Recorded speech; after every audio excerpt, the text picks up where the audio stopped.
السلام علیکم معزز ناظرین، اگر آپ ہمارے چینل میں نئے ہیں تو ہمارے چینل کو سبسکرائب کر دیں تاکہ ہر نئی آنے والی ویڈیو کا نوٹیفیکیشن آپ کو ملتا رہے۔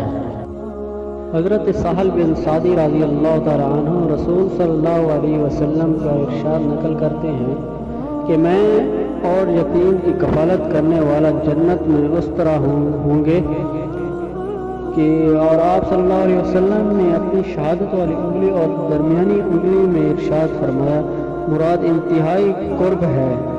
دوسری حدیث یہ ہے کہ حضرت ابو ہریرہ رضی اللہ تعالیٰ عنہ رسول صلی اللہ علیہ وسلم کا ارشاد نقل کرتے ہیں کہ یتیم کی کفالت کرنے والا خواہ وہ اس کا قریبی ہو یا غیر، میں اور وہ جنت میں ان دو انگلیوں کی طرح ہوں گے۔ راوی حدیث مالک بن انس نے سبابہ اور وسطی انگلی سے اشارہ کر کے بتلایا۔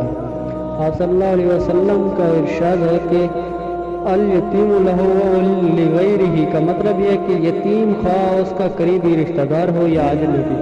قریبی سے مراد اس کی ماں یا دادا یا بھائی یا ان کے علاوہ کوئی قریبی رشتہ دار ان کی کفالت کرے۔